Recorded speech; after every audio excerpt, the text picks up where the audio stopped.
يمشي التنفيذ حسين الشحات. 3 دقائق في الشوط الاول في هذا النهائي في القاهره امام اكثر من 60,000 متفرج. يمشي بكره الشحات خطيره بالراس مش مقطوع والهدف الاول. 1-0 للنادي الاهلي. 1-0 هدف مبكر جدا للنادي الاهلي عن طريق رامي ربيعه.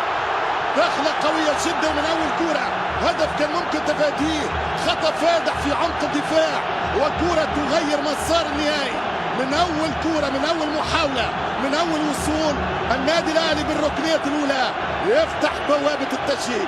1-0 عن طريق المتخصص.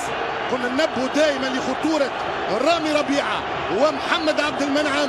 السيناريو يتم، كوره ممكن تفاديها وهذا الهدف يخرج من ميش ويرجع في الرجعه ما يلقاش الريفلكس نتاعو باش يصد كوره.